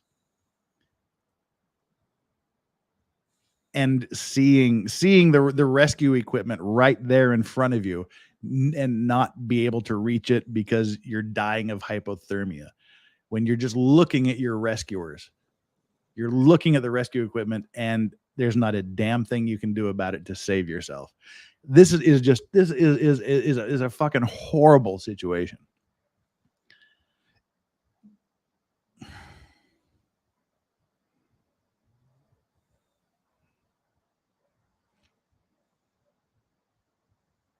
I got nothing else. I was just thinking of the horror from both sides. Supply ship Bolton Tor had arrived at approximately 2:45 a.m. and made visual contact with the Ocean Ranger, approaching the rig closely and inspecting with their searchlights, but there was no signs of life or other lifeboats. The second of the two stern lifeboats was no longer attached either. The Seaforth Highlander and Bolton Tour joining up to try and recover the wayward, capsized lifeboat, now roughly a mile and a half downwind from the stricken platform. The platform and lifeboat soon to be out of their sight as they gave chase. As the supply ship Norder Tour was approaching the Ocean Ranger, its captain Allingham was watching the radar closely when at 3 a.m., radar contact with the rig was completely lost. Two small blips then appeared briefly at the rig's location, presumably the inverted pontoons, and disappeared soon thereafter. So again, here's the timeline. 7:45 p.m. That's when the porthole shattered and the water fucked their ballast equipment in the ballast control room. And then 8? So that was 8 o'clock, 9, 10, 11, 12. Like it was 5 hours later that they made their first distress call. 30 minutes later, for some reason, they abandoned the rig. Ugh. And then this horrific story of the support vessel coming alongside and watching these people die. And then the oil rig goes down at 3 a.m. Whew, Montana girl. Thank you. Thank you so much for the super chat. I deeply appreciate that. Greed and ignorance cost these people their lives. Very sad. Happens altogether too often. I appreciate learning more about this event. Yeah. Lack of training, lack of qualifications, hiding that fact from authorities, not having the proper protocols in place, not having qualified people. It's all preventable. It is all completely preventable.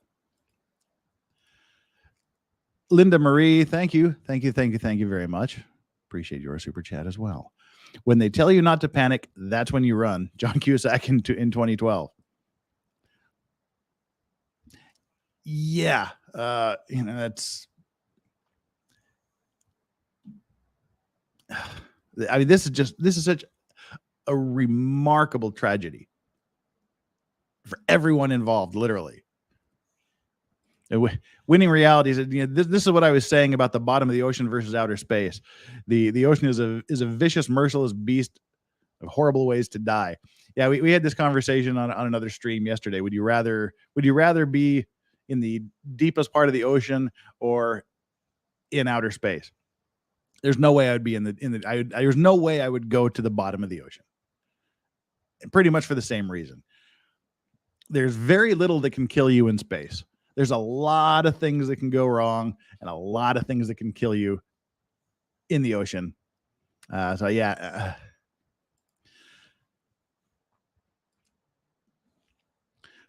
Meyer, thank you so much. Heartbreaking story, but interesting nonetheless. Thanks for sharing. Yeah, that's what we did. That's what we do here. There's these big things that happen that most people aren't aware of unless you're somehow directly tied to people on the ships or to the location where it happened. You don't hear a lot about it, or if it's like a giant thing like the BP oil spill or the Exxon Valdez oil spill, when it's something that affects the earth, you'll hear about it. Otherwise, these are just little disasters that you don't hear about, but they are significant.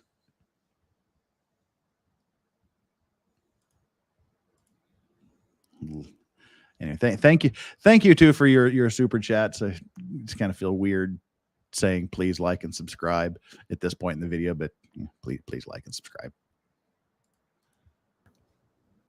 This information was relayed to Mobil Oil's shore offices at about 3:38 a.m., with the captains of the vessels assuming it would be forwarded on to search and rescue officials currently mobilizing. It would not end up being relayed until 7:35 a.m., however, leading rescue authorities in the meantime to operate under the assumption the rig was still upright and proceeding as rescue crews often do, as if survivors are still. Yeah, how fucked up is that? Seriously. How fucked up is that?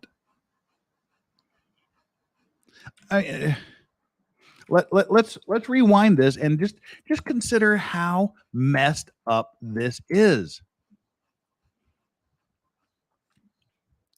This oil rig goes down at 3 a.m. At 3 a.m. That's when the other ship watches this oil rig disappear. This information was relayed to Mobil Oil's shore offices at about 3:38 a.m., with the captains of the vessels assuming it would be forwarded on to search and rescue officials. Again, why wasn't this reported directly to the Coast Guard? Why wasn't this directly broadcast on emergency channels? The only thing, and this is pure speculation, and I could be dead wrong, but things like this tell me that there may be an internal policy at that point that said, you don't report anything to anybody for any reason. You report it to us and we'll report it. That's the only thing I can think of, is that they were told not to do this, not to report to anybody under any circumstances. You go to the company and the company will decide what to do at that point. I could be completely wrong. And if I am, gee, sorry, Mobil. But yeah. But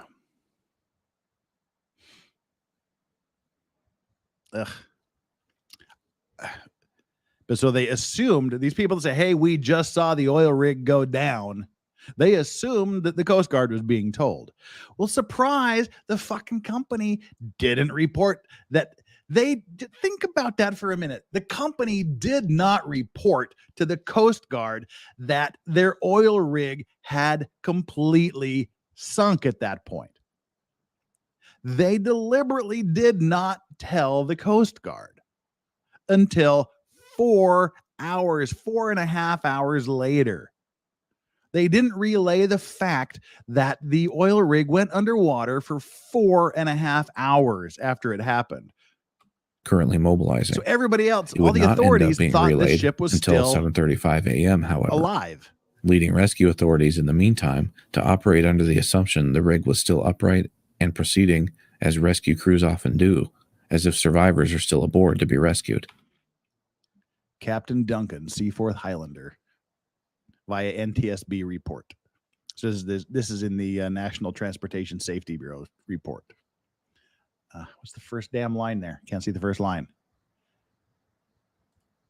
Get out of the way, title. The 3 supply ships, by 3:40 a.m., we were washing the bodies away with the motion coordinating of the their ship. Search. The Arctic left the Liverpool landing stage from the Ocean Ranger's last position. Phew. Thankfully, I didn't screw our position when I accidentally hit the wrong button there. All right. Yeah, so this is him talking about trying to save these people. Let's get this out of the way real quick before I forget. Brendan Lesko, thank you so much. Yeah, no mistakes, just happy little accidents. Not seeing it here. Yeah, this is definitely not a Bob Ross moment. This is definitely mistakes and not a happy accident. So the Seaforth Highlander that was trying to save this crew, said literally the motion of the ship and the water being displaced by the ship was moving the people away from the ship. And for the rest of that morning, we kept searching that area for any live personnel which might have been found. We saw many bodies in the water, bodies which had obviously not come from the lifeboat, which capsized alongside us, but there were no signs of life at all.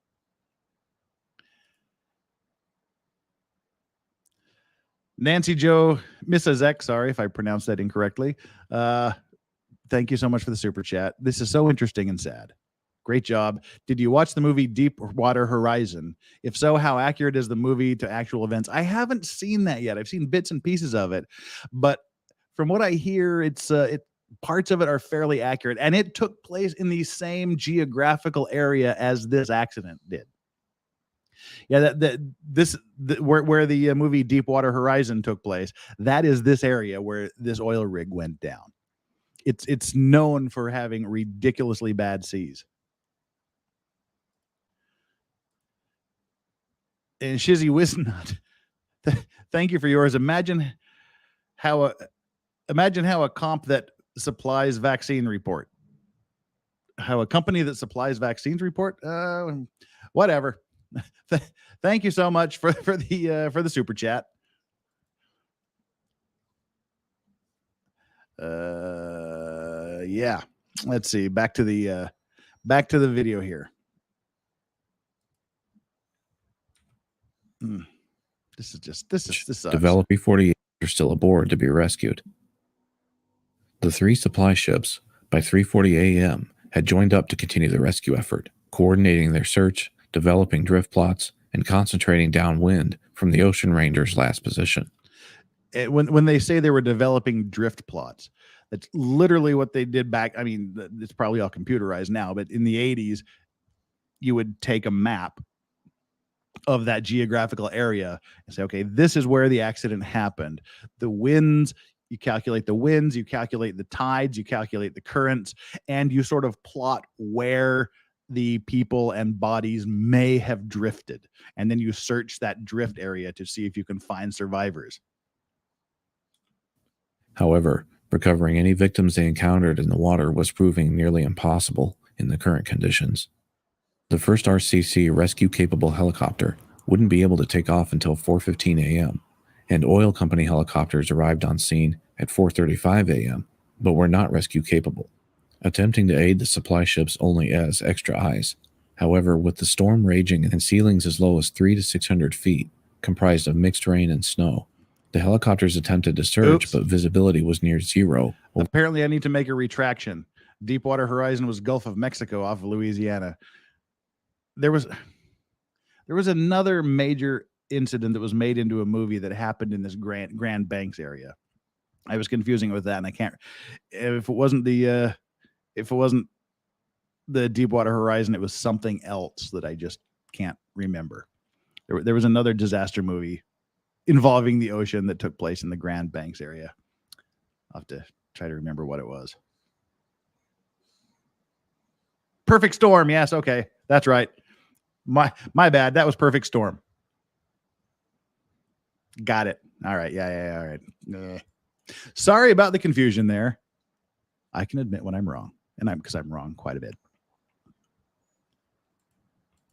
Over 70 feet, and anywhere below this altitude put them at grave risk due to comprised of mixed rain and snow. The helicopters attempted to search, but visibility was near zero over 70 feet, and anywhere below this altitude put them at grave risk due to massive waves still reaching these heights. God, can you imagine that? It's literally you're in a helicopter in zero visibility, and zero visibility literally means you cannot see in front of your face. That's kind of one of the ways that seafarers and things will describe zero visibility is you can't see the front of the ship from the bridge. And so they have to go below 70 feet with a helicopter to have any visual of the water whatsoever. But you have waves that are 60, 70, and 80 feet. Can you imagine how fucked up that would be to be a rescue helicopter, to come down close to the water and get taken out by a wave? Below. Later in their search, as the supply ships had spread out to cover more area, at 7 a.m., the Nordertor spotted a capsized lifeboat with a Seaforth Highlander life ring attached to it. After several unsuccessful attempts to recover it, Captain Allingham, on their final attempt, observed roughly 20 lifeless bodies still strapped inside. That was the lifeboat. Several bodies suddenly floated out through a gash in the bow, one of them washing over the aft deck of the Nordertor, and was successfully recovered. Captain Allingham stating the lifeboat. God, again, how fucked up is that? The waves are washing the bodies out of the lifeboat, and a wave crashes over your boat with a body in it. And the wave just kind of deposits the body on the deck of your ship. Gah.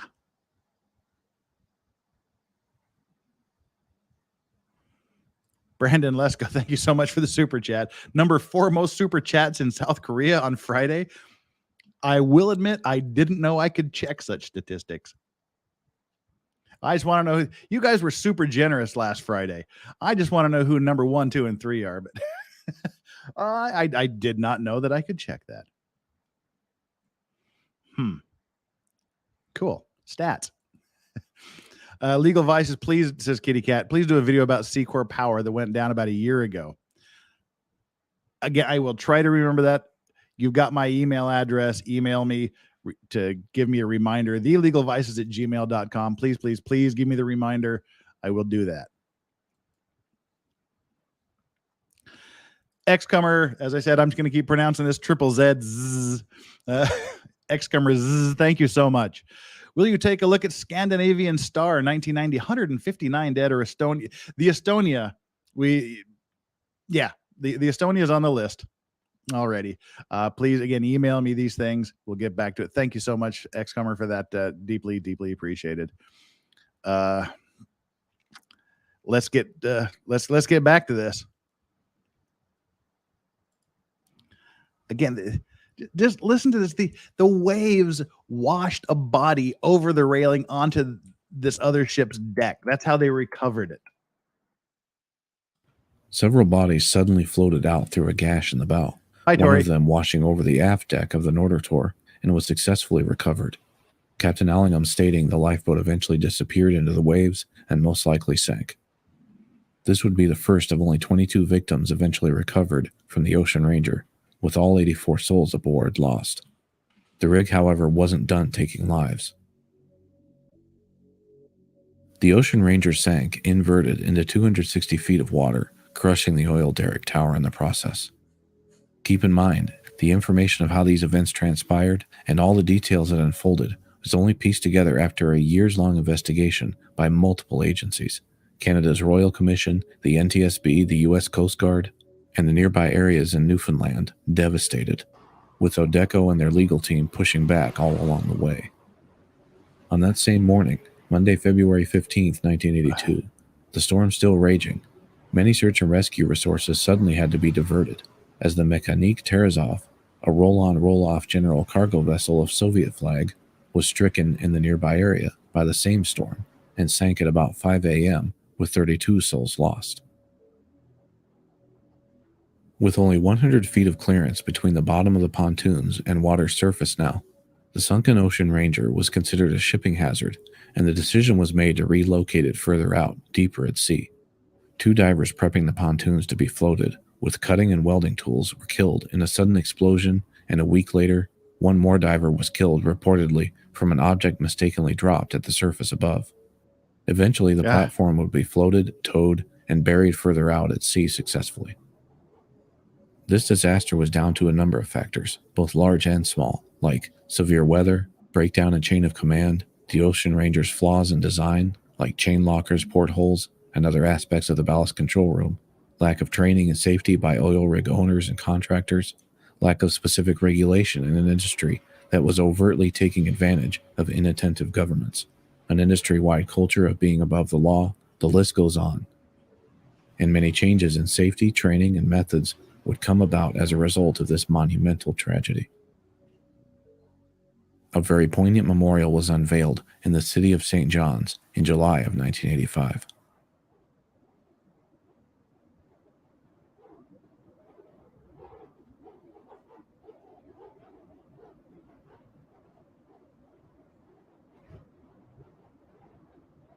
That's a long fucking list. All preventable. The Immortar supporters on Patreon get 100% ad-free access to all of these videos and help keep the channel going. And a special thank you goes out today to those top-tier supporters: Alex, Jenny, Jeremy, Kat, and Nathan. Thanks so much for watching, everyone, and take care. That's the Ocean Ranger.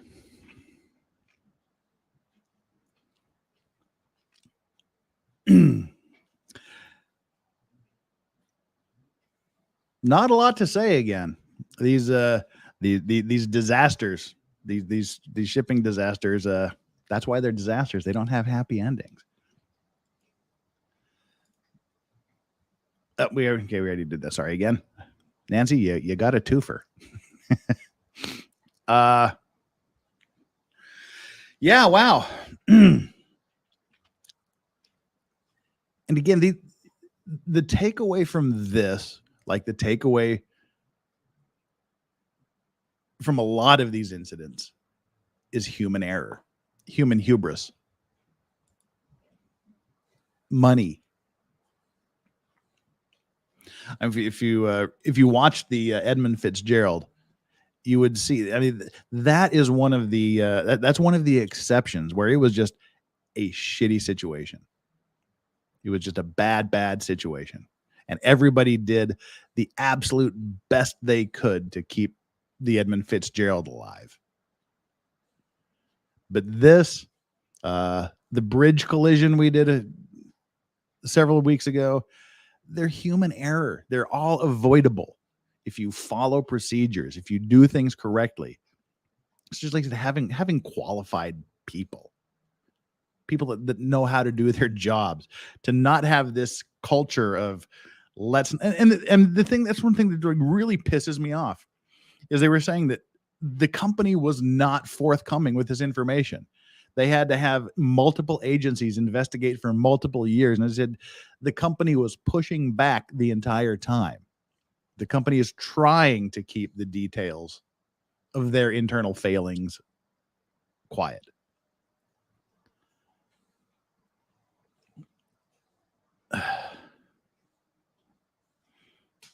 Yeah, well, shit, you know,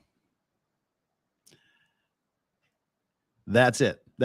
This is what I deal with. This is my profession.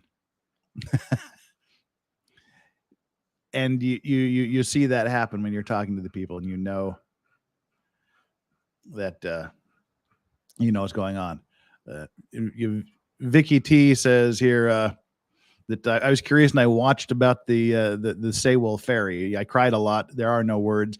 Yeah, and also Brick Immortar, he has 2 of the best videos I've seen about the Saywell sinking. And again, that's such a huge tragedy in here that I'm in Korea that I'm not touching that ferry disaster in any way on my channel, other than to say go watch Brick Immortar's 2 videos on the Saywell ferry. Yeah. And again, that was 100% human error and company fuckery. As with so many of these disasters, we had the Costa Concordia. Again, unqualified people doing stupid shit. It leads to these disasters. And the people that walk away at the end of the day with the money are lawyers that deal with it. You know, and the companies, they pay their fines, whatever the fines are, they're pennies on the dollar. You find a company like Exxon or Mobil $1 billion. They probably make that in a matter of hours. You know. Well, anyway, that's the end of the story. Thank you for those of you that stuck here to the end of the video. I've got a couple more minutes. We can just we'll give you a little bit of an update on what's going to be happening this week. And I just got a message from YouTube saying now would be a good time to insert ads. Creators earn more money inserting ads, and the more viewers are watching. Give it a try. Nope. When you watch the replays, if you don't have premium that cuts out the ads, YouTube is in control of adding the ads wherever they put them and however many they put. I do not manually put ads into my video. That's up to them. I don't want to be that guy. So yeah. How are we doing here? We've got 208 people concurrently viewing, 227 likes. Thank you so much for the likes. Like I said, this is our slow day. It's not a bad day. It's a slow day for viewers because it is kind of a niche thing that we do here on Mondays. We will be returning to our regularly scheduled stuff tomorrow. Tomorrow evening for me, Tuesday morning for those of you in the US. And I mentioned what I was going to be doing a couple of videos ago, but I've had to sort of tweak this week's schedule due to an unforeseen occurrence. Tomorrow, Tuesday's stream will be the Senate committee hearings on censorship in music that took place in 85, was it? With Tipper Gore and Al Gore basically advocating for censorship in music. They had 3 witnesses. We'll be watching the testimony of all 3 of the witnesses at the Senate hearings, which was Frank Zappa, Dee Snider from Twisted Sister, and John Denver. We'll be watching to see what they have to say about forced and voluntary censorship and warning labels on music. Brian K, thank you so much for the super sticker. Behind the scenes. That's what we do here. We get behind the scenes of these incidents. Deeply, deeply appreciate the sticker. Thank you so much.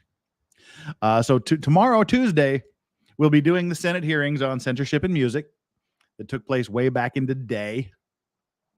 Wednesday, I will not have a live stream. I have a guest coming from the States that I haven't seen in 10 years. So we'll be hanging out that evening, and they'll be staying at my house. So I won't be interrupting our little reunion to do a live stream.